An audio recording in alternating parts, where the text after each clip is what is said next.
إن الحمد لله نحمده ونستعينه ونستغفره ونعوذ بالله من شرور أنفسنا ومن سيئات أعمالنا من يهده الله فلا مضل له ومن يضلل فلا هادي له وأشهد أن لا إله إلا الله وحده لا شريك له وأشهد أن محمدا عبده ورسوله يا أيها الذين آمنوا اتقوا الله حق تقاته ولا تموتن إلا وأنتم مسلمون أما بعد فإن خير الحديث كتاب الله وخير الهدي هدي محمد صلى الله عليه وسلم وشر الأمور محدثاتها وكل محدثة بدعة وكل بدعة ضلالة وكل ضلالة في النار. സഹോദരന്മാരെ, സത്യവിശ്വാസികൾ, പരിശുദ്ധ റമദാനിന്റെ രണ്ടാമത്തെ 10ന്റെ പകുതി പിന്നിട്ടിരിക്കുകയാണ്. സാധാരണ നമ്മൾ കേൾക്കുന്ന വിഷയങ്ങളാണെങ്കിലും ഓർമ്മപ്പെടുത്തൽ വിശ്വാസികൾക്ക് ഉപകാരപ്പെടും എന്ന അള്ളാഹുവിന്റെ നിർദ്ദേശമനുസരിച്ച് പുതുതായി പ്രത്യേകിച്ച് കാര്യങ്ങളൊന്നുമില്ല. പണ്ട് കേട്ടത് തന്നെ ഒരു ഓർമ്മപ്പെടുത്തലാണ്. മറന്നുപോയവരോ ശ്രദ്ധയില്ലാത്തവരോ ആയ ആളുകൾക്ക് നമ്മുടെ ഈ പുണ്യ ദിവസങ്ങൾ അള്ളാഹു സുബ്ഹാനഹു വ തആല വളരെ വലിയ നിഅമത്തായി മുഹമ്മദ് നബിയുടെ ഉമ്മത്തിന് നൽകിയിട്ടുള്ള ഈ റമദാൻ മാസത്തിന്റെ സവിശേഷത, പ്രത്യേകിച്ച് അതിന്റെ അവസാനത്തെ 10 ദിവസങ്ങളിലെ സവിശേഷതകൾ ഇത് നമുക്ക് നഷ്ടപ്പെടാതിരിക്കാനുള്ള ഒരു ഓർമ്മപ്പെടുത്തൽ മാത്രമാണ്.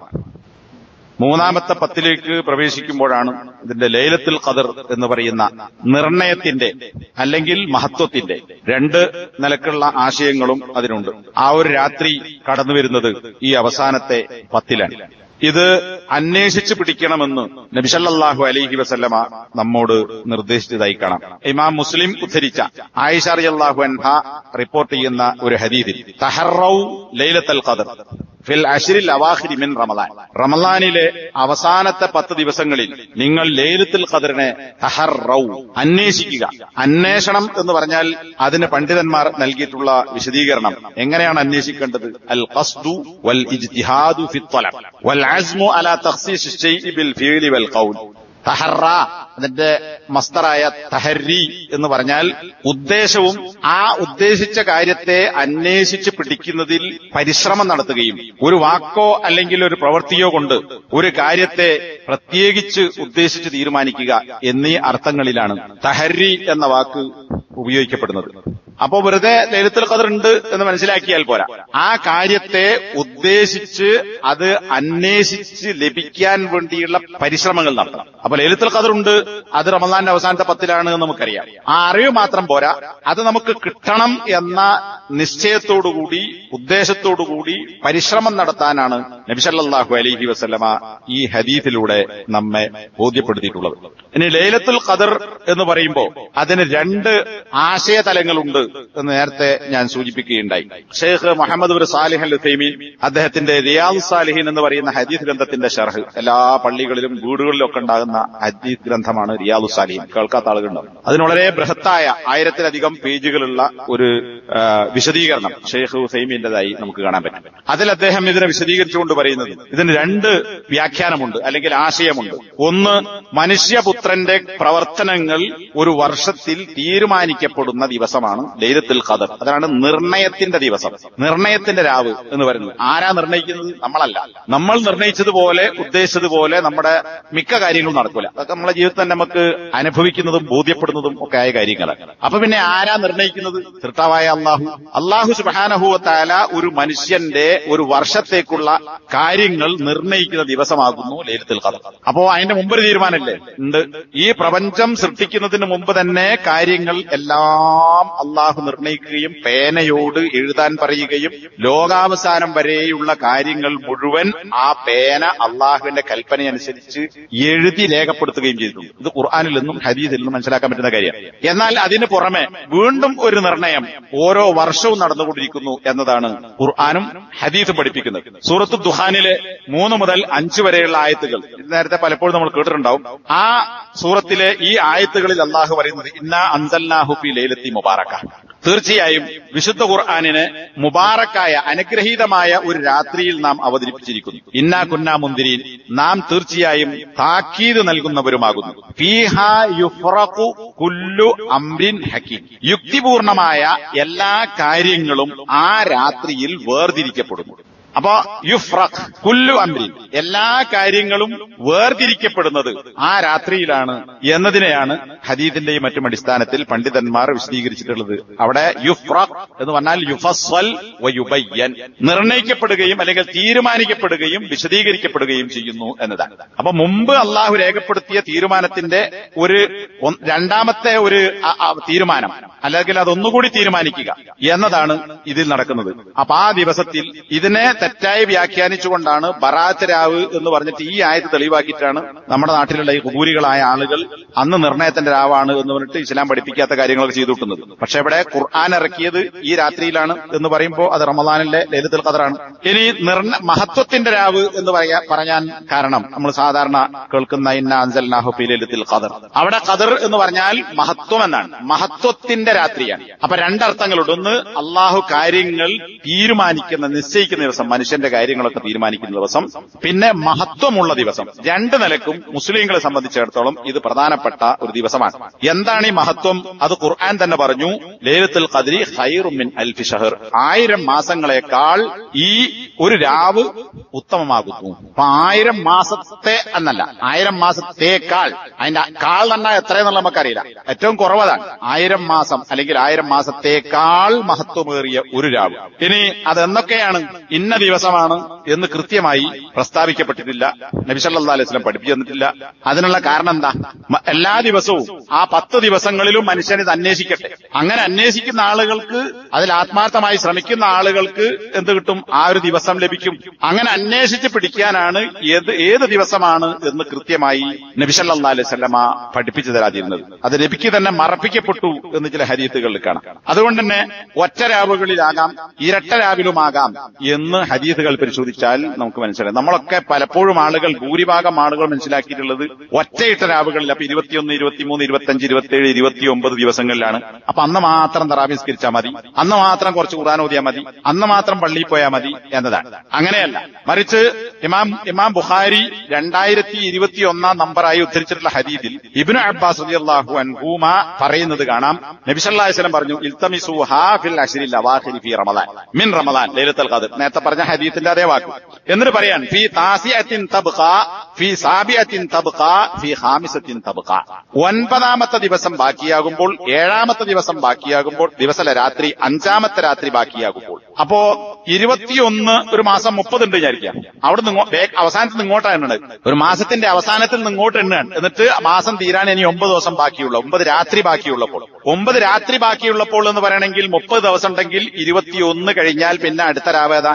22ാം രാവാണ്. അപ്പൊ 22ാം രാവിൽ അന്വേഷിച്ചോളൂ, 24ാം രാവിൽ അന്വേഷിച്ചോളൂ, 25ാം രാവിൽ അന്വേഷിച്ചോളൂ എന്നതിന് പകരമാണ് 9, 7, 5 രാത്രികൾ ബാക്കിയാകുമ്പോൾ അവസാനത്ത് ഇങ്ങോട്ട് എണ്ണീറ്റ് നബി സല്ലല്ലാഹു അലൈഹി വസല്ലം പഠിപ്പിച്ചത്. ആ നിലക്ക് അതിനെ പണ്ഡിതന്മാർ വിശദീകരിച്ചതായി നമുക്ക് കാണാം.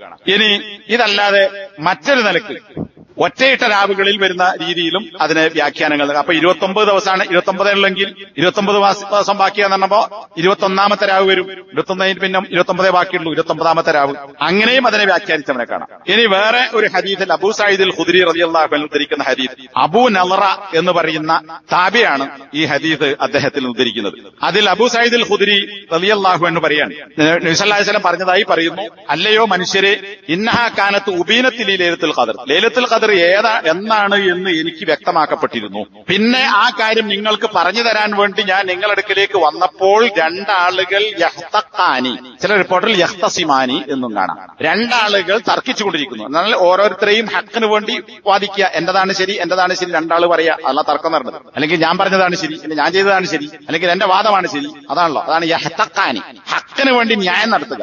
യഹ്തസിമാനി, തർക്കിച്ചുകൊണ്ടിരിക്കുന്ന 2 ആളുകളെ ഞാൻ കണ്ടു. മഅഹുമാ അശ്ശൈത്താൻ, തർക്കം നടക്കുന്നിടത്ത് പലപ്പോഴും ആരുണ്ടാവും? ശൈത്താൻ ഉണ്ടാവും. കാരണം അത് ശത്രുതയിലേക്കും വിദ്വേഷത്തിലേക്കും നുണ പറയുന്നതിലേക്കും അടിയിലേക്കും കൊലപാതകത്തിലേക്കും ഒക്കെ പോകും. ഈ 2 ആളുകളോട് കൂടെ ശൈത്താൻ ഉണ്ടായിരുന്നു. ഫനസീതുഹാ, എനിക്ക് ഓർമ്മിപ്പിക്കപ്പെട്ട വ്യക്തമാക്കപ്പെട്ട ആ ലൈലത്തുൽ ഖദറിന്റെ ദിവസം ഏതാണ് എന്നത് അത് പറയാൻ വേണ്ടിയിട്ടാ വന്നത്.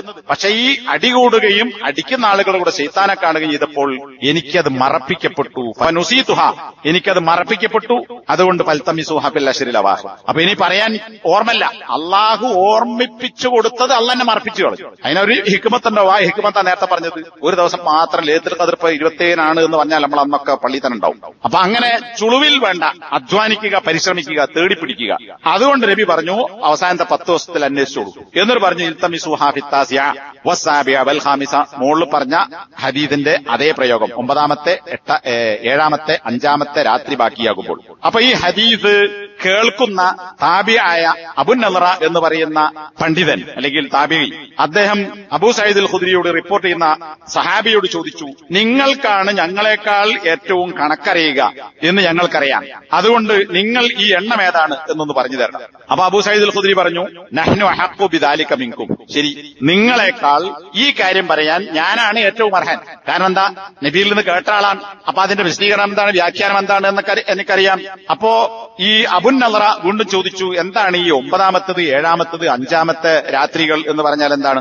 അപ്പൊ അബൂ സഈദ് അൽ ഖുദ്രി റളിയല്ലാഹു അൻഹു വിശദീകരിച്ചു കൊടുക്കാൻ, ഇദാ മലത്ത് വാഹിദത്തും വൈസ്റൂൻ, 21 ദിവസം കഴിഞ്ഞാൽ, ഫല്ലത്തി തലീഹ, ആ 21 കഴിഞ്ഞാൽ പിന്നെ അടുത്ത് വരുന്നത് 22ാമത്തെ രാവാണ്.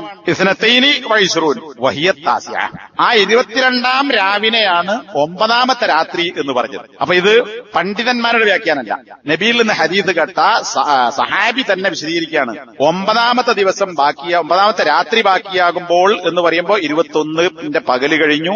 പിന്നെ അപ്പൊ എന്താ അടുത്ത രാത്രി ഏതാ? 22ാമത്തെ അടുത്ത ദിവസത്തിന്റെ രാവാണ്. ഇന്നത്തെ രാത്രി നാളത്തെ രാത്രിയാണ്. ഇന്ന് മഗ്‌രിബ് മുതൽ നാളത്തെ ഡേറ്റാണ്. അപ്പൊ എത്രയായി? 22ാം രാവാണ്.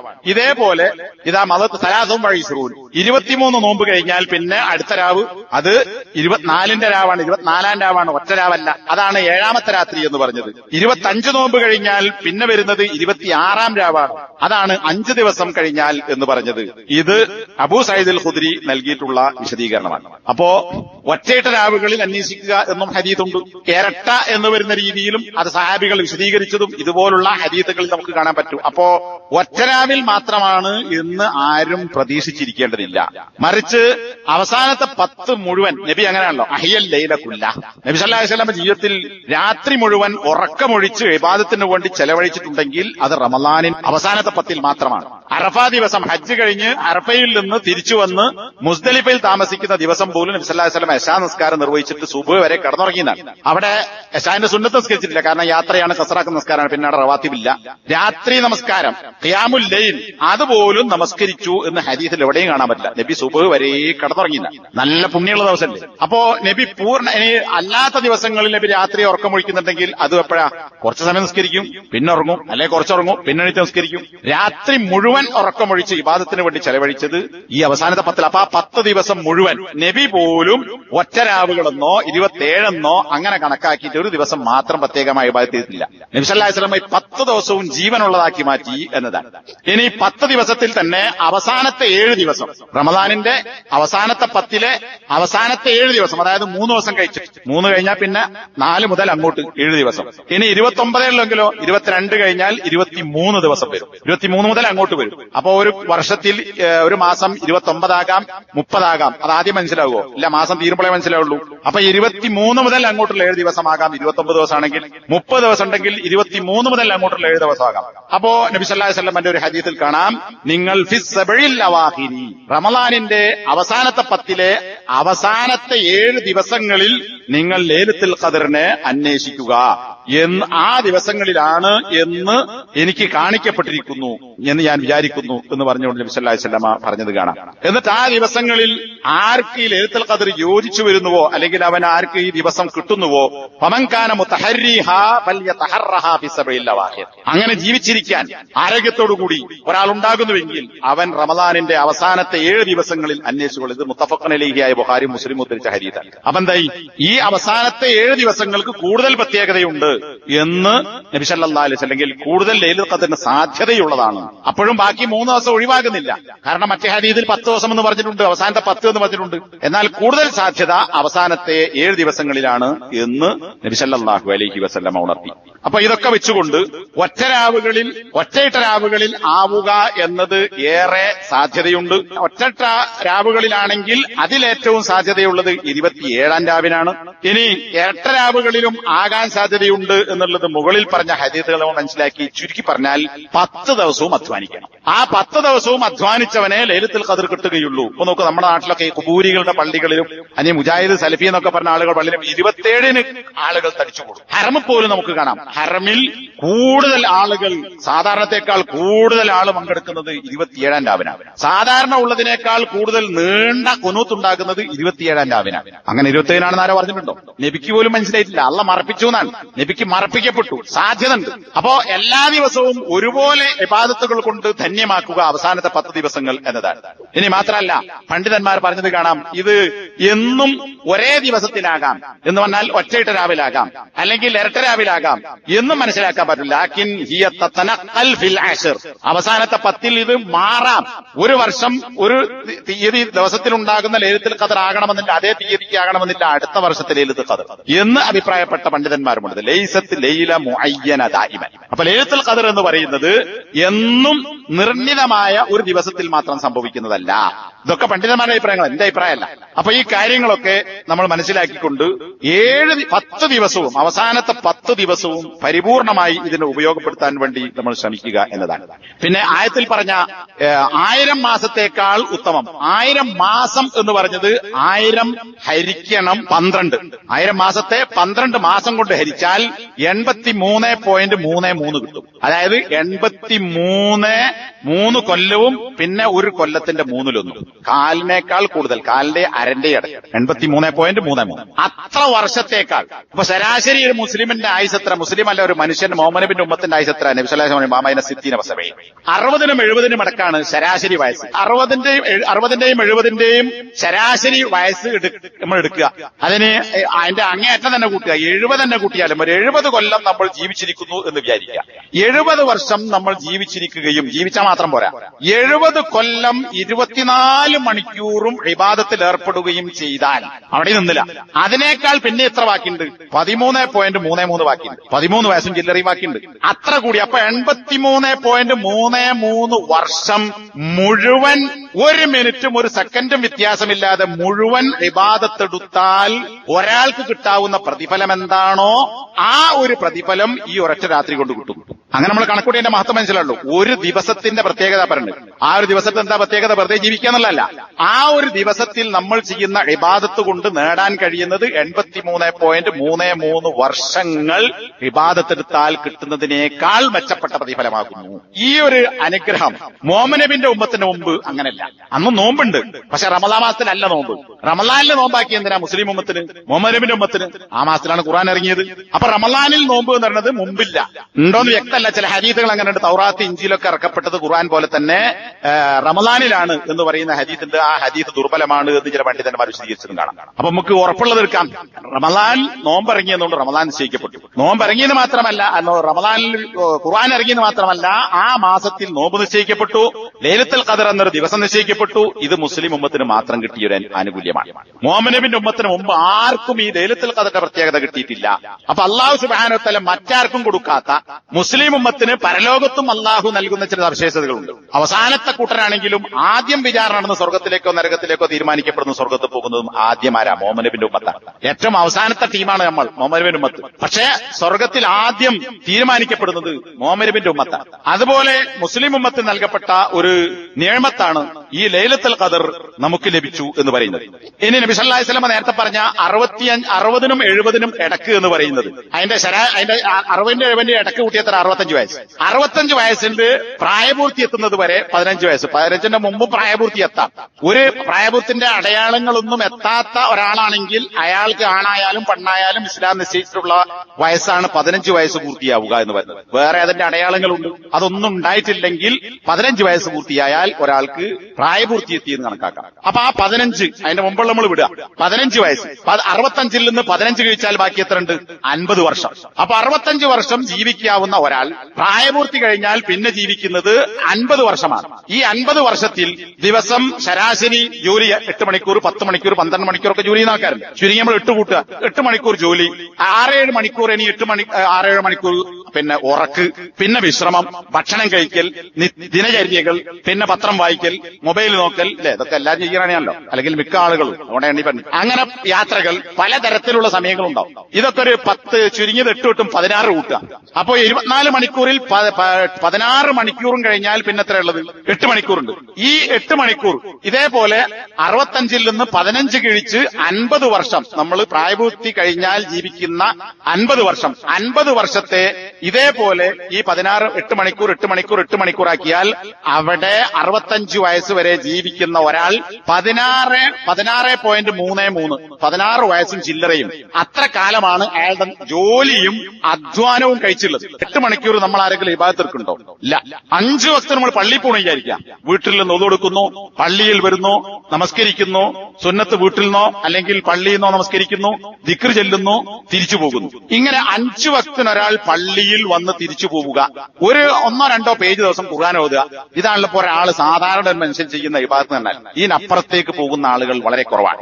അങ്ങനെ കണക്ക് കൂട്ടിയാൽ ഒരാൾ ഒരു ദിവസം ഏതാനും മണിക്കൂറുകൾ മാത്രമേ അള്ളാഹ്ക്ക് വേണ്ടി ചെലവഴിക്കുന്നുള്ളൂ. അങ്ങനെ 65 വർഷം ജീവിക്കുന്ന ഒരാളുടെ 15 വയസ്സ് പ്രായപൂർത്തിയെത്തുന്നവരെയുള്ള സമയം കുറച്ചാൽ പിന്നെ 65-ൽ അള്ളാഹ്ക്ക് വേണ്ടി ചെലവഴിക്കുന്നത് 2.5 കൊല്ലമോ 3 കൊല്ലമോ, ഇനി കുറച്ചും കൂടി നമ്മൾ അപ്പുറത്തേക്ക് കൂട്ടിയാൽ 5 കൊല്ലമോ ആയിരിക്കും. അപ്പൊ 65-ൽ ഒരു 5 കൊല്ലേ അള്ളാഹ്ക്ക് നമ്മൾ ഇബാദത്തുള്ളൂ. ഈ ഫർള് നിസ്കാരം, സുന്നത്ത് നിസ്കാരം, കുറച്ച് ദിക്ർ, കുറച്ച് ഖുർആൻ പാരായണം.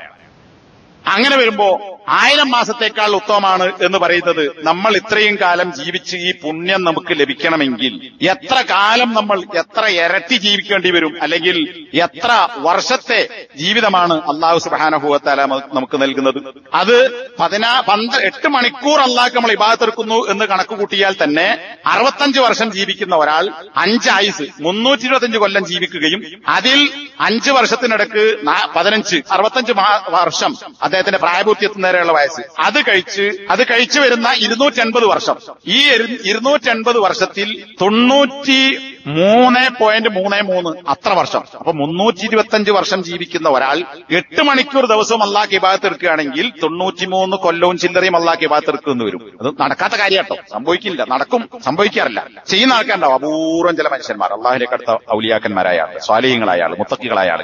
അപ്പൊ അത്ര കാലം ജീവിക്കുന്നതിനേക്കാൾ ഗുണകരമാകുന്നു ഈ ഒരൊറ്റ ദിവസം എന്നാണ് ഇതിലൂടെ നമുക്ക് മനസ്സിലാക്കാൻ സാധിക്കുന്നത്. ഇനി അതിനെ നേരത്തെ പറഞ്ഞ ഏതാനും മണിക്കൂറാണെങ്കിൽ ഒരു 5 വെച്ച് കൂട്ടിയാൽ നമ്മളൊരു 65-70 വർഷം ജീവിക്കുന്ന ഒരു 10-20 ജന്മം, അതായത് 950ഓളം 50,000 അടുത്ത് വർഷം ദുനിയാവിൽ ജീവിച്ച് ഒരു നൂഹ് നബിന്റെ ആയുസ് നമുക്ക് കിട്ടി.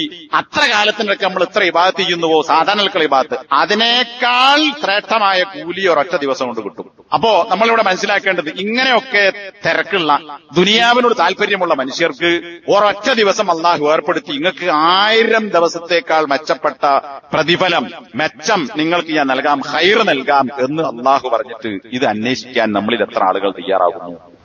ഒറ്റ ദിവസം ഇല്ല, അതിന് നമുക്ക് സാധ്യമല്ല. അത് ഏതെങ്കിലും ദിവസം നോക്കിക്കണം. അല്ലെങ്കിൽ ചില ആൾക്കാർ ഈ ഒറ്റയിൽ മാത്രം വന്ന് പിടിക്കും. അതിപ്പോ മാസപ്പിറവി എന്ന് പറഞ്ഞാൽ ഒരു കൊല്ലം 2 ലൈലത്തുൽ ഖദർ ഉണ്ടാവില്ലല്ലോ. ഗൾഫ് രാജ്യങ്ങളിൽ മാസം ഒറ്റപ്പിറവി അനുസരിച്ച് നോമ്പ് നിൽക്കുന്ന കുറെ ആളുകൾ. എന്നാൽ നമ്മുടെ നാട്ടിൽ പലരും ചെയ്യുന്നത് പോലെ അവനവന്റെ നാട്ടിലുള്ള മാസപ്പിറവി അനുസരിച്ച്. അപ്പൊ അവിടെ ഒറ്റയാകുമ്പോ ഇവിടെ ഇരട്ടയാവും. അപ്പൊ എങ്ങനെ ലൈലത്തുൽ ഖദർ അവിടെ ഒരു ദിവസവും പിറ്റേന്ന് പടിയാവോ? ഇനി 3-ാം ദിവസം യു-പിയിൽ വടക്കേന്ത്യയിലാവോ? അതുണ്ടാവില്ലല്ലോ. ഇനി നബി സല്ലല്ലാഹു അലൈഹി വസല്ലം ഇതിനൊരു അടയാളം പറഞ്ഞു. ആ അടയാളം എന്താ? ലൈലത്തുൽ ഖദർ കഴിഞ്ഞ് മുന്നേ അടയാളം പറയുകയാണെങ്കിൽ നമുക്കത് ഈ അടയാളം ഉണ്ട്, ഇന്നിപ്പോ ലൈലത്തുൽ ഖദറാണ് എന്ന് മനസ്സിലാക്കാമായിരുന്നു. പക്ഷെ നബി സല്ലല്ലാഹു അലൈഹി വസല്ലം പറഞ്ഞതായി ഉബയ്യ് ഇബ്നു കഅബ് റളിയല്ലാഹു അൻഹു ഉദ്ധരിക്കുന്ന ഹദീസിൽ കാണാൻ സാധിക്കുന്നത് ലൈലത്തുൽ ഖദറിന്റെ ഒരു അടയാളം. അതെന്താണ്? ലൈലത്തു സബീഹത്തി 27 രാത്രി വ അമാറത്തുഹ. ആ ലൈലത്തുൽ ഖദറിന്റെ അടയാളം എന്ന് പറയുന്നത് അൻ തത്ലുഅ ശംസു ഫീ സബീഹത്തി യൗമിഹാ ബൈളാ ലാ ശുആ ലഹാ. ലൈലത്തുൽ ഖദർ എന്നാണോ സംഭവിക്കുന്നത് ആ രാത്രി അവസാനിക്കുമ്പോ പിറ്റേ ദിവസത്തെ നാളത്തെ സുബ്ഹിന് ശേഷം ഉദിക്കുന്ന സൂര്യൻ, അതിന് കിരണങ്ങളില്ലാതെ, ഈ രശ്മികളുണ്ടല്ലോ ഇങ്ങനെ കണ്ണുകുത്തുന്ന ആ കിരണങ്ങളില്ലാതെ നല്ല വെളുത്ത പ്രകാശിക്കുന്ന സൂര്യനെ കാണാൻ, വെളുത്ത സൂര്യനെ കാണാൻ സാധിക്കും. ഇതാണ് നബി സല്ലല്ലാഹു അലൈഹി വസല്ലം പറഞ്ഞിട്ടുള്ള അടയാളം. അപ്പൊ പിറ്റേന്നേ മനസ്സിലാവുള്ളൂ. പിറ്റേന്ന് രാവിലെ നോക്കിയാൽ ഈ അടയാളം കണ്ടാൽ ഇന്നലെ ലൈലത്തുൽ ഖദർ ആയിരുന്നു എന്ന് മനസ്സിലാക്കാം. അപ്പൊ ആർക്ക് സന്തോഷം ഉണ്ടാവും? എല്ലാ 10 ദിവസവും ജീവിപ്പിച്ച് ജീവിപ്പിച്ച ആളുകൾക്ക് സന്തോഷം ഉണ്ടാവും. എനിക്ക് ലൈലത്തുൽ കിട്ടിയല്ലോ എന്ന് അടയാളം നോക്കി മനസ്സിലാക്കാം. ഇല്ലാത്തവന് ഖേദിക്കാൻ. ഇതും മിർഖാത്തുൽ മഫാത്തിഹ് എന്ന് പറയുന്ന മിസ്കാത്തിന്റെ ഹദീസ് ഗ്രന്ഥാണ്. അതിന്റെ വിശദീകരണമായ മിർഖാത്തിൽ രേഖപ്പെടുത്തി കാണാം എന്തിനാണ് അള്ളാഹു അടയാളം പിറ്റേന്നേക്ക് വെച്ചത്. അത് ഈ രണ്ട് കാര്യങ്ങൾക്കാണ്. ഒന്ന്, കിട്ടിയവന് സന്തോഷിക്കാൻ. കിട്ടാത്തവൻ എന്റെ ലൈലത്തുൽ ഖദർ നഷ്ടപ്പെട്ടു പോയല്ലോ, ആ സങ്കടം ആയുസുണ്ടെങ്കിൽ അടുത്ത വർഷം അവൻ തീർക്കാൻ എല്ലാ ദിവസവും അവൻ അധ്വാനിക്കാൻ ഒരു പ്രേരണയായിട്ടാണ് ഇങ്ങനെ അടയാളത്തെ പിറ്റേന്നേക്ക് നിശ്ചയിച്ചത് എന്ന് അതിനെക്കുറിച്ച് പണ്ഡിതന്മാർ വിശദീകരിച്ചത് കാണാം. അപ്പൊ സഹോദരന്മാരെ, ഈ കാര്യങ്ങളൊക്കെ നമ്മൾ അറിയാത്തത് കൊണ്ടല്ല. അപ്പൊ ഏത് ദിവസമാണെങ്കിലും നബി സല്ലല്ലാഹു അലൈഹി വസല്ലം ചെയ്തതുപോലെ അവസാനത്തെ 10 മുഴുവൻ ജീവിപ്പിക്കുക. പള്ളിയിൽ 10 ദിവസം ഇത്തിക്കാഫ് ഇരുന്നിട്ട് നബിന്റെ കാലഘട്ടത്തിൽ നബിന്റെ ഭാര്യമാർ ഇത്തിക്കാഫ് ഇരുന്നു, നബിന്റെ ശേഷവും ഭാര്യമാർ ഇത്തിക്കാഫ് ഇരുന്നിട്ട് ഇത്തിക്കാഫ് എന്ന് പറയുന്നത് ആണുങ്ങൾക്ക് മാത്രമല്ല പെണ്ണുങ്ങൾക്കുമാണ്. പെണ്ണുങ്ങളും പള്ളിയിൽ ഇത്തിക്കാഫ് ഇരുന്നിട്ടുണ്ട്, ഇരിക്കാറുണ്ടായിരുന്നു, ഇപ്പോഴും ഉണ്ട് ലോകത്ത്. അപ്പൊ ആണായാലും പെണ്ണായാലും കുറച്ച് ജോലി തിരക്കും കാര്യങ്ങളൊക്കെ മാറ്റിവെച്ച് അതിനൊക്കെ വേറെ എന്തെങ്കിലും സംവിധാനം ഉണ്ടാക്കി ഒരിക്കലെങ്കിലും ആയുസിൽ ഒരിക്കലെങ്കിലും അങ്ങനെ പൂതി ഉണ്ടാവില്ലേ, ഒരു ഈത്തിക്കാഫ് എന്താണ് ഒന്ന് ഇരുന്ന് നോക്കാൻ. ഒരു വട്ടം ഇരുന്നാൽ അടുത്ത വർഷം ഈത്തിക്കാഫ് ഇരിക്കാൻ നമ്മുടെ മനസ്സിനെ നമ്മളോട് പറയും. അപ്പോ ആ ഈത്തിക്കാഫ് ഇരുന്നിട്ട് ജീവിപ്പിക്കാം. ഈത്തിക്കാഫ് ഇരിക്കാൻ രാവും പകലും ഇരിക്കാൻ പറ്റാത്ത ആളുകൾ ഇത്തിരി മുഴുവൻ ജീവനുള്ളതാക്കി മാറ്റാം. പകലുകൾ കിടന്നുറങ്ങിക്കൂടി, രാത്രി മാത്രം പള്ളിയിൽ നിന്നിരിക്കുക, അല്ലെങ്കിൽ വീട്ടിലിരിക്കുക. വീട്ടിലെല്ലാം പള്ളിയിൽ വരാത്തവർക്ക് വീട്ടിലിരിക്കാൻ ഖുർആൻ പാരായണം, ദിക്ർ, ദീർഘമായ രാത്രി നമസ്കാരം ഒക്കെ നിർവഹിക്കാം. അപ്പൊ രാത്രി നമസ്കാരം പള്ളിയിൽ നഷ്ടപ്പെടില്ല. ജമാഅത്തായിട്ട് പള്ളിയിൽ നിസ്കരിക്കലാണോ വീട്ടിൽ വെച്ച് നിസ്കരിക്കലാണോ ഏതാണ് ശ്രേഷ്ഠം എന്നത് പണ്ഡിതന്മാർക്കിടയിൽ തർക്കമുള്ളൊരു വിഷയമാണ്. രണ്ടൂട്ടർക്ക് അവിടെ ന്യായങ്ങളുണ്ട്, ഞാൻ അതിലേക്ക് പോകുന്നില്ല. അതുപോലെ തന്നെ ഖുർആൻ പാരായണങ്ങൾ, ഖുർആൻ പാരായണം ചെയ്യുന്നതോടൊപ്പം പള്ളിയിൽ വെച്ച് 2 ആയത്ത് പാരായണം ചെയ്താൽ, 3 ആയത്ത് പാരായണം ചെയ്താൽ, പിന്നെ അവിടെ നിന്ന് അങ്ങോട്ട് എത്ര എണ്ണമുണ്ടോ അത്രയും എണ്ണങ്ങൾ പാരായണം ചെയ്താൽ നബി സല്ലല്ലാഹു അലൈഹി വസല്ലമ അതുകൊണ്ട് പഠിപ്പിച്ചിട്ടുള്ളത് നല്ല ഉയർന്ന പൂജയുള്ള 2 ഒട്ടകങ്ങളെ കിട്ടുന്നതിനേക്കാൾ നല്ലത് 2 ആയത്ത് പള്ളിയിൽ വെച്ച് ഊതുകയും പഠിക്കുകയും ചെയ്യലാണ് എന്ന് നബി സല്ലല്ലാഹു അലൈഹി വസല്ലം പറഞ്ഞത് കാണാം. ഞാനതൊക്കെ ഹദീസ് വായിച്ച് വിശദീകരിക്കാൻ സമയമില്ലാത്തതുകൊണ്ടാണ്. നബി ചോദിക്കുകയാണ്, അഖീഖ് എന്ന് പറയുന്ന സ്ഥലത്ത് അല്ലെങ്കിൽ ബുത്ഹാനിലുള്ള 2 ഉയർന്ന പൂഞ്ഞകളിലുള്ള ഒട്ടകം കിട്ടാൻ രാവിലെ ആ സ്ഥലത്തേക്ക് പോയി അത് ലഭിക്കാൻ നിങ്ങളിൽ ഇഷ്ടപ്പെടുന്നത് ആരാണ്? എല്ലാവർക്കും നല്ല താല്പര്യം ഉണ്ടാവില്ല. അമ്മ വേണ്ട, ഒരു കാറ് കിട്ടും, ഒരു തല്ലിപ്പൊളി കാറ് തരാം എന്ന സ്ഥലത്തേക്ക് വരുമെന്ന് വെച്ചാൽ നമ്മളൊക്കെ പൈഡ്. ഇത് 2 അന്നത്തെ ഏറ്റവും മുന്തിയ വാഹനമാണ്, 2 മുന്തിയ ഉയർന്ന പൂഞ്ഞയുള്ള ഒട്ടകം. അപ്പൊ നബി ഇങ്ങനെ ചോദിച്ചു. അപ്പൊ സഹാബത്ത് പറഞ്ഞു, നുഹിബ്ബു ദാലിക്, റസൂലെ ഞങ്ങൾക്കൊക്കെ അത് ഇഷ്ടമാണ്. ഇത് ആ സ്ഥലത്ത് പോയാൽ മദീനയുടെ അടുത്തുള്ള സ്ഥലമാണ്, 2 വലിയ ഒട്ടകം. അപ്പൊ നബി സല്ലല്ലാഹു അലൈഹി വസല്ലം പറഞ്ഞെടുത്തു, ഒട്ടകല്ല, ആ ഒട്ടകം കിട്ടുന്നതിനേക്കാൾ നിങ്ങൾക്ക് നല്ലത് നിങ്ങളിൽ ഒരാൾ പള്ളിയിൽ പോവുകയും എന്നിട്ട് പഠിക്കുകയും അല്ലെങ്കിൽ അള്ളാഹുവിന്റെ ഖുർആനിൽ 2 ആയത്ത് ഓതുകയും ചെയ്യുക എന്ന് പറയുന്നത് ഈ ഒട്ടകത്തേക്കാൾ മെച്ചമാകുന്നു. 1 ആയത്ത് ഓതിയാൽ ഇപ്പറഞ്ഞ ഒരു ഒട്ടകം കിട്ടുന്നതിനേക്കാൾ ഖൈറാണ്. 2 ആയത്ത് ഓതിയാൽ അങ്ങനെ എണ്ണ എത്രയാണോ അത്ര എണ്ണം. അതവിടെ മിൻ അഅദാദിഹിന്ന മിനൽ ഇബിലി, ആയത്തിന്റെ എണ്ണത്തിനനുസരിച്ച് ഒട്ടകത്തിന്റെ എണ്ണങ്ങൾ. അങ്ങനെയാണ് അതിന്റെ മഹത്വം എന്ന് വിശദീകരിച്ചു. ഇങ്ങനെ പല നിലക്കും നമുക്ക് ഹിഫ്ളാക്കുക, പഠിച്ചത് വീണ്ടും ഓതി മറന്നുപോയതൊക്കെ പുനരുജ്ജീവിപ്പിക്കുക, ഇതൊക്കെ ചെയ്യാം. അതുപോലെ തന്നെ അല്ലാഹുമ്മ ഇന്നക അഫുവ്വുൻ തുഹിബ്ബുൽ അഫ്വ ഫഅഫു അന്നി എന്ന് നബി സല്ലല്ലാഹു അലൈഹി വസല്ലമ പഠിപ്പിച്ചിട്ടുള്ള, ആയിഷ റളിയല്ലാഹു അൻഹ ചോദിച്ച ചോദ്യത്തിന് പഠിപ്പിച്ചിട്ടുള്ള പ്രാർത്ഥന. അവിടെ ഇന്നക അഫുവ്വുൻ എന്നുള്ളിടത്ത് ചില റിപ്പോർട്ടിൽ കരീമുൻ എന്ന് കാണാം. ചില ആളുകൾ ചെല്ലുന്നിടത്തും ഈ കരീം എന്ന് കൂട്ടി പറയാനുണ്ട്. അത് ഹദീസിൽ സ്ഥിരപ്പെട്ടതല്ല. ചില റിപ്പോർട്ടിലുണ്ട്, അത് ദുർബലമായ റിപ്പോർട്ടാണ്. അല്ലാഹുമ്മ ഇന്നക അഫുവ്വുൻ കരീമുൻ എന്നില്ല, അല്ലാഹുമ്മ ഇന്നക അഫുവ്വുൻ തുഹിബ്ബുൽ അഫ്വ ഫഅഫു അന്നി. അതിന്റെ അർത്ഥം ഞാൻ പറയേണ്ടതില്ല. അത് ആയിഷാ ബീവിക്ക് പഠിച്ചു കൊടുത്താണെങ്കിലും ആയിഷാ ബീവിക്ക് മാത്രമല്ല. അപ്പൊ ചില ആൾക്കാർ രാത്രി നമസ്കാരത്തിലെ വിത്തറിലുള്ള കുനൂത്ത് അത് ഹസൻ റളിയല്ലാഹു അൻഹു മാത്രം പഠിപ്പിച്ചു, എമ്മക്ക് വാദകല്ല എന്ന് ന്യായീകരിക്കുന്ന ചില ആൾക്കാരുണ്ട്. അങ്ങനത്തെ ആളുകൾ ഇത് ചെല്ലണ്ട. ഇതായിരിക്കും പഠിപ്പിച്ചു കൊടുത്തതാ ആയിഷാ നിനക്ക്, അപ്പൊ എമ്മക്ക് വാദകല്ല, അത് ആയിഷാ ബീവിക്ക് മാത്രം പഠിപ്പിച്ചു കൊടുത്താണ്. ഏത് ആ പറയുന്ന ആളുകൾ ന്യായം പോലെ കുനൂത്ത് ഹസൻ റളിയല്ലാഹു അൻഹു മാത്രം പഠിപ്പിച്ചു, നമുക്ക് വേണ്ടാന്ന് ഇത് ചെല്ലേണ്ടതില്ല. അല്ലെങ്കിൽ ചില വ്യക്തികളെ പഠിപ്പിച്ചത്. ഇപ്പൊ ഖബർസ്ഥാനിൽ ചെല്ലുമ്പോൾ പ്രാർത്ഥന ആയിഷാ ബീവി ചോദിക്കുകയാണ്, ഞാൻ പോയാൽ എന്താ പറയേണ്ടത്? അതിനാ പഠിപ്പിച്ചു കൊടുത്തു. അത് ആയിഷാ ബീവിക്ക് വാദകമാണ്. ആരെങ്കിലും ചെല്ലാക്കുണ്ടോ? അത് ആയിഷാ ബീവിനോട് പറഞ്ഞാൽ ചെയ്താൽ ഇല്ല.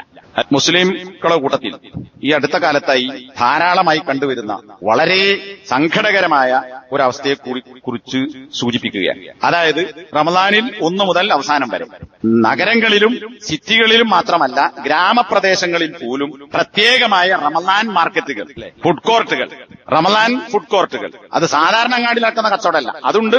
അതിന്റെ പുറമെ പ്രത്യേകമായി കടകളിലായാലും സ്റ്റാളിലായാലും ഷെഡിലായാലും ഒക്കെ പ്രത്യേകം വാടക എടുത്തിട്ട് അതിനെ അതിനായി കച്ചവടത്തിന് ഇറങ്ങുന്ന കുറെ ആളുകളുണ്ട്. ആ ആളുകൾ അത്തരം ചന്തകളിൽ പോയി, മാർക്കറ്റുകളിൽ പോയി, ഉപ്പിലിട്ടത് ഒരു ഭാഗത്ത്, പുളിയുള്ളത് വേറെ ഭാഗത്ത്, ഐസ് വേറെ, ഐസ്ക്രീം വേറെ, കേക്കുകൾ പലതരം, അതുപോലെ തന്നെ ചുട്ടത്, കരിച്ചത്, എണ്ണ വരട്ടിയത്, പിന്നെ കുൽക്കി സർബത്ത്, അനി അല്ലാത്ത സർബത്ത്, സോഡ സർബത്ത്, ഇങ്ങനെ പലജാതി സാധനങ്ങൾ തിന്ന് കുടിച്ച് ആളുകൾ രാത്രി തീർക്കുകയാണ്. ഇത് 1 മുതൽ അവസാനം വരെയുണ്ട്. അവസാനത്തെ 10 പ്രത്യേകിച്ച് പോകുന്ന ആളുകളുണ്ട്. കാരണം അവസാനത്തെ 10 ഡ്രസ്സ് എടുക്കാൻ ഈ ജാതിയൊക്കെ മുന്നിട്ടാണ് പ്രത്യേകം ലേറ്റിട്ട് അലങ്കരിച്ചിട്ട് അങ്ങാടികൾ. അപ്പൊ അത് അവസാനത്തെ 10 നില്ല. റമളാനിൽ ഇത്തരം ചന്തകൾ ഏർപ്പെടുത്തുന്നവരും ആ ചന്തയിലേക്ക് പോകുന്ന ആളുകളും മനസ്സിലാക്കേണ്ടത് റമളാനിന്റെ മഹത്വം നഷ്ടപ്പെടുന്നു.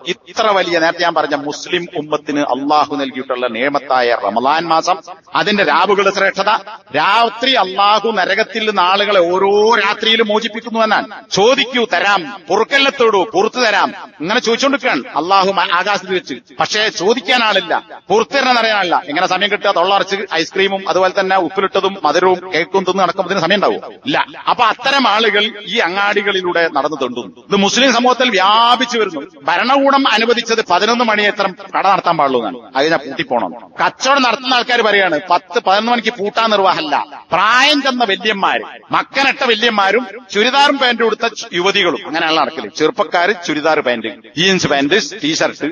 വയസ്സായ ആൾക്കാർ മക്കനട്ടോലും നിക്കാ ഭരിച്ചോലും തൊള്ളയെ പല്ലുള്ളവനും ഇല്ലാത്തവനും കടിച്ചു തിന്നാൻ പറ്റാത്ത ഇതൊക്കെ അങ്ങാടിയിലുണ്ട്. കുടുംബസമേതം പാപ്പ, മക്കൾ, സഹോദരന്മാർ, സഹോദരിമാർ, അളിയന്മാർ, ഉമ്മമാർ, വല്യമ്മമാർ, പെങ്ങന്മാർ എല്ലാം കൂടിയിട്ട് പോവാൻ. പിന്നെ അതിന്റെ പുറമെ ആൺ സുഹൃത്തുക്കൾ വേറെ, പെൺ സുഹൃത്തുക്കൾ വേറെ, ആണും പെണ്ണും സുഹൃത്തായവർ വേറെ. ഇതൊക്കെ അങ്ങാടിയിലുണ്ട്. ഏത് മാസം? റമളാൻ മാസം. ആരാ?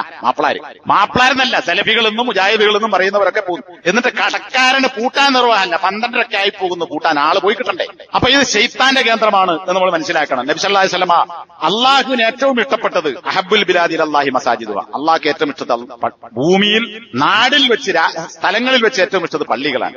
അള്ളാഹുവിന് ഏറ്റവും വെറുപ്പുള്ള സ്ഥലം അസ്വാഖുഹ, അത് അങ്ങാടികളാണ്. എല്ലാ അങ്ങാടിയും. അപ്പൊ റമളാൻ മാസത്തിലെ ഈ അങ്ങാടിയോ അത് അതിനേക്കാൾ വെറുപ്പുള്ളതായിരിക്കും. ഇത് മുസ്ലിം ഉദ്ധരിച്ച ഹദീസാണ്. അതുപോലെ തന്നെ അതിൽ പറഞ്ഞൊരു കാര്യമാണ്, അങ്ങാടികൾ അടുത്തടുത്ത് വരിക. ഇന്നിപ്പോ എല്ലായിടത്തും അങ്ങാടി, റോഡിന്റെ സൈഡ് മുഴുവൻ കടകളാണ്. പണ്ട് 1 കിലോമീറ്റർ 2 കിലോമീറ്റർ 10 കിലോമീറ്റർ അങ്ങാടികളുടെ അടുത്ത് നിന്ന് റോഡ് നിറയെ അങ്ങാടികളായി മാറി. ഇത് ഖിയാമത്ത് നാളിന്റെ അടയാളമാണ്.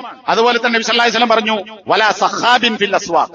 നബിനെ കുറിച്ച് പറയാണ്, നബി സല്ലല്ലാഹു അലൈഹി വസല്ലം അങ്ങാടിയിൽ ബഹളം വെക്കുന്നവനായിരുന്നില്ല, കോലാഹലം ഉണ്ടാക്കുന്നവനായിരുന്നു. ഇന്ന് അങ്ങാടി പോയാൽ എന്താ? എല്ലാ തരം പേക്കൂത്തുകളും തോന്നിവാസങ്ങളും അനാവശ്യങ്ങളും വന്നിറങ്ങുന്നതും അതൊരു സ്വാതന്ത്ര്യമായി കാണുന്നവരും ഇത് അങ്ങാടികളാണ്. അതുകൊണ്ട് തന്നെ നബി പറഞ്ഞു, അങ്ങാടിയിൽ അവസാനം പോകുന്നവനും ആദ്യം തിരിച്ചു പോരുന്നവനുമാണ് നിങ്ങളിൽ ഏറ്റവും നല്ലവൻ. അവസാനം അങ്ങാടി പോവുക, വേഗം തിരിച്ചു വരിക. എന്താണ് ആവശ്യം അതിന് മാത്രം പോവുക. ഇന്ന് സമയങ്ങളും മണിക്കൂറുകളും ചെലവഴിക്കാൻ അങ്ങാടികളിലാണ് പോകുന്നത്. നബി സല്ലല്ലാഹു അലൈഹി വസല്ലം പറഞ്ഞു, അത് ശൈത്താന്റെ യുദ്ധക്കളമാണ്. മാറകത്തു ശൈത്താൻ. അങ്ങാടികൾ ശൈത്താന്റെ യുദ്ധക്കളമാകുന്നു. വബിഹാ യൻസിബു റായതഹു. അങ്ങാടിയിൽ ശൈത്താൻ അവന്റെ കൊടി നാട്ടുന്നു. ആ കൊടികളാണ് ഈ ടെന്റുകൾ, ഈ കച്ചവടങ്ങൾ, ഈ സ്റ്റാളുകൾ. അവിടെയാണ് ശൈത്താന്റെ കൊടി നാട്ടിയെടുത്ത് മുസ്ലിങ്ങൾ റമളാൻ മാസത്തിന്റെ രാത്രികളിൽ പോയി ഹയാത്താക്കേണ്ടടുത്ത് അവിടെ പോയി ദിവസങ്ങളെയും മണിക്കൂറുകളെയും കൊല്ലുകയാണ്. അതുകൊണ്ട് തന്നെ സഹോദരന്മാരെ, ഇതിൽ നിന്നൊക്കെ ഒഴിഞ്ഞു മാറി വിട്ടുകൊണ്ട്, അതൊക്കെ ദുനിയാവിന്റെ മോടികളും അലങ്കാരങ്ങളും ശൈത്താന്റെ വലയുമാണ് എന്ന് നബി സൂചിപ്പിച്ചത് അങ്ങനെ തന്നെ മനസ്സിലാക്കി അതൊക്കെ മാറ്റി നിർത്തി രാവിലെ അള്ളാഹുവിന് വേണ്ടി ഇബാദത്തെടുക്കാൻ ജീവനുള്ളതാക്കി മാറ്റുക. അത് 10 മാത്രമല്ല, എല്ലാ ദിവസങ്ങളും. അല്ലാത്ത ദിവസവും പോണ്ട, ആവശ്യമുള്ള പോയിക്കോളൂ, സാധനമായി പോയില്ല. തിന്ന് സാധാരണ ആൾക്കാർ പറയണ്ട, ആടിനെ പോലെ. ആട് നടക്കുന്നിടത്തൊക്കെ തിന്നു, മറ്റു മൃഗങ്ങളെ മാറിയാണ് പോണടുത്ത് കണ്ടതൊക്കെ കടിക്കാനുള്ള ആടിന്റെ സ്വഭാവം. അപ്പൊ ആടിനെ പോലെ തെണ്ടി നടക്കേണ്ട നാക്കാലിയല്ല മനുഷ്യൻ, പ്രത്യേകിച്ച് മുസ്ലിങ്ങൾ. അല്ലാഹു സുബ്ഹാനഹു വ തആല ഇത്തരം ഷർറിൽ നിന്നും, ഇത്തരം വലകളിൽ നിന്നും, ഇത്തരം ഫിത്നകളിൽ നിന്നും മുസ്ലിം ഉമ്മത്തിനെ രക്ഷപ്പെടുത്തുമാറാകട്ടെ. മറിച്ച് കസ്തൂരിയുടെ ഗന്ധമുള്ള, വെളുത്ത, നല്ല പൊടിയുള്ള, മണ്ണുള്ള, അത് സ്വർഗത്തിനെ കുറിച്ച് വിശേഷിപ്പിച്ചതാണ്. ആ സ്വർഗത്തിന് കിട്ടാൻ വേണ്ടി നമ്മൾ ഇനി വരുന്ന ദിവസങ്ങളെ പ്രത്യേകിച്ച് ഉപയോഗപ്പെടുത്തണം. അള്ളാഹു അക്കൂട്ടരിൽ നമ്മെ എല്ലാവരെയും ഉൾപ്പെടുത്തി അനുഗ്രഹിക്കുമാറാകട്ടെ. അല്ലാഹുമ്മ അഹ്യിനാ അൽ കിതാബി വസ്സുന്ന വഅമിത്നാ മഅൽ ഈമാനി വത്തൗബ റബ്ബനാ ഹബ് ലനാ